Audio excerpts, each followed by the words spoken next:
Sir, noong 2022, tumakbo po kayo for senator also, but you withdrew at the last minute. What makes it different this time, sir? Sa ngayon po, ang aking paniwala ay ganap na po akong nakahanda. Sir, does that mean to say na we won't expect you withdrawing anytime po? Wala na pong atrasan ito.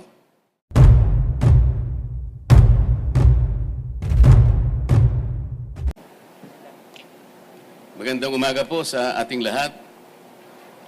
Ang paghahain ko po ng aking kandidatura sa araw na ito bilang isang independent senator ay kahayagan at katibayan ng aking malaon ng mithiin na maisulong natin ang ganap na pagkakaisa sa ating bansa.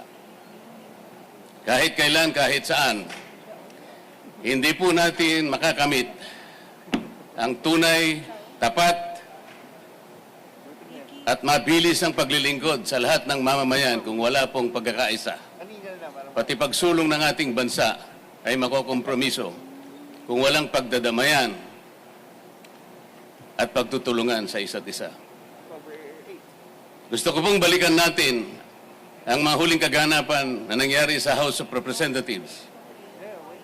Napansin po niyo siguro nang dahil lamang sa aking pagtatanggol sa katarungan, sa katwiran at sa mga sariling tuntunin namin sa House of Representatives, ako po ay inaway ng ilan sa aking mga kasamahan na nauwi nga po pati sa paggagawa ng hopya. Ayaw ko po ng awayan, ayaw ko po ng pasiklaban. Ayaw din po ito ng ating mga mamamayan. Maraming salamat po. Okay, question from the media. May nauna po dito kasi. Dante, for Dante. Question. Hi, sir. Dante Amento, UNTV. Sir, tanong ko lang po, in the past few months, you were questioning the contract entered into between COMELEC and Miru. And then, isa rin po kayo sa nagbulgar ng alleged offshore accounts na allegedly kay Chairman George Erwin Garcia. Ang question ko lang po, sir, isa lang. Sa ngayon, kasi it is inevitable that you have filed your COC sa COMELEC na mayroon kayong question. Mayroon po ba kayong paniniwala sa integrity ng 2025 midterm elections? Thank you po.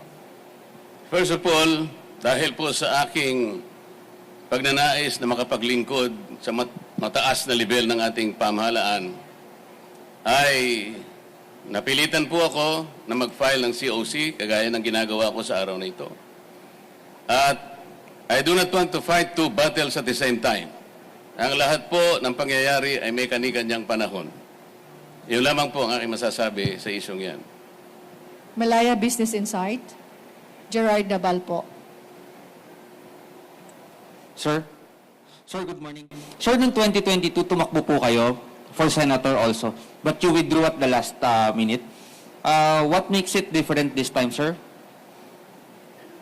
Sa ngayon po, ang aking paniwala ay ganap na po akong nakahanda.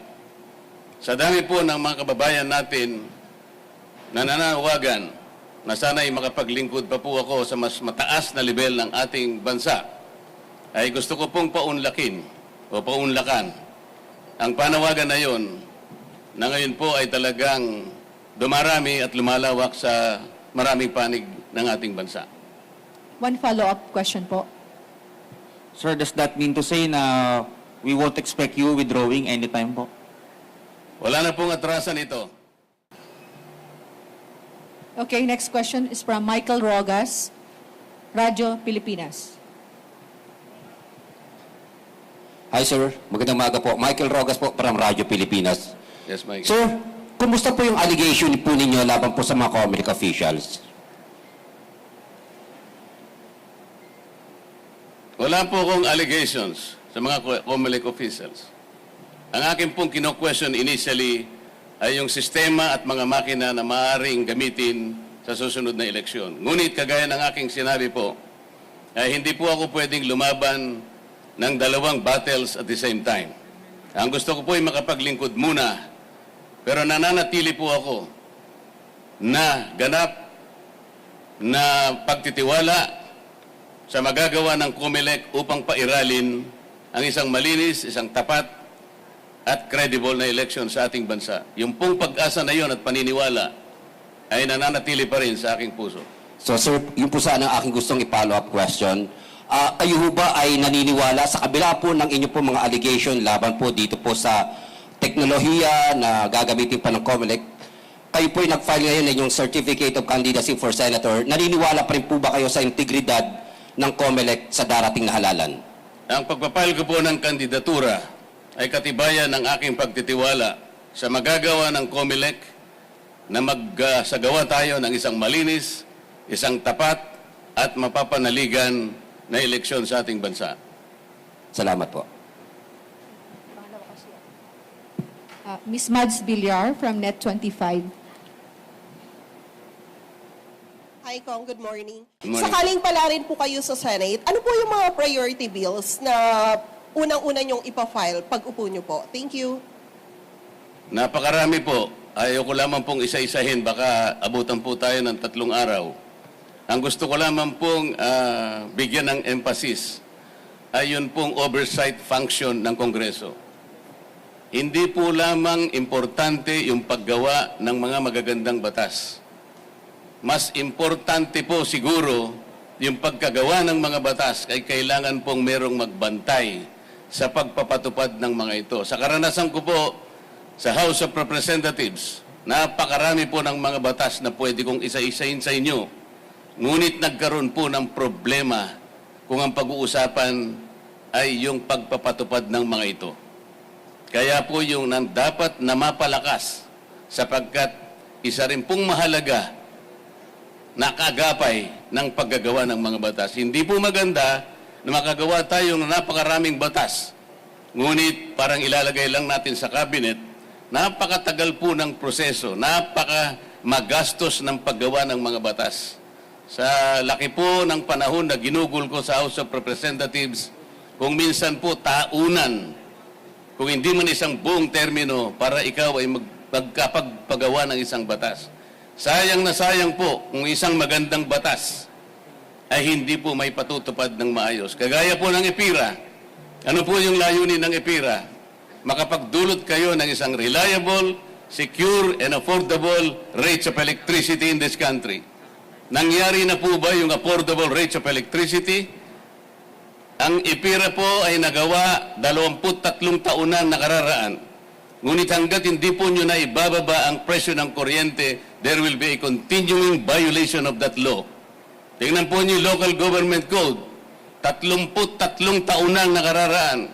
Tingnan po ninyo ang ating mga barangay. How many barangays, up to 42,000 plus barangays in this country, how many percent are able to stand on their feet? You may not know it, but I will answer my own question. 2%. Kung 98% po ay hindi nakatatayo sa sariling pa, how do you think that the smallest political unit of our society can contribute to the overall development of this country? Kailangan po nating tulungan. Ngunit, hindi po natutupad yung decentralization, yung autonomy yung sinasabi ng batas, sapagkat may sablay nga po ang pagpapatupad nito. Marami po akong may kukwento. Sa sakahan, ano po ang mga batas na magaganda sa sakahan? Meron pong isang batas na nagsasabi, there should be a guaranteed price for palay. Meron po ba? Wala po. Kailangan po yung mga makinarya, equipment na ginagamit sa pangsakahan, dito na po natin dapat ginagawa. Batas po yun. Hindi po nangyayari. Ang sabi po sa isang batas, there should be a dedicated area for farming. Kahit anong mangyari, huwag niyong i-convert yung mga yan. Ano nangyayari? Conversion dito, classification doon, land kahit saan nangyayari. Ang sabi pa ng isang batas, 25% of the total loanable funds of the banks, private and public, should be allotted to farmers and beneficiaries of agrarian reform. Nangyayari po ba? Hindi. Average per year is only 4%. Kaya ganito po tayo. Oversight is an equally important function of Congress that has been forgotten for years. Yun po ang isa sa tututukan natin. Salamat po. So, sir, 8 minutes. Tapos na po yung 8 minutes. Wala na po? Yes po. Thank you. Tapos na po. Maraming salamat din po. Sir, sa gitna po, photo op ulit. Face the camera.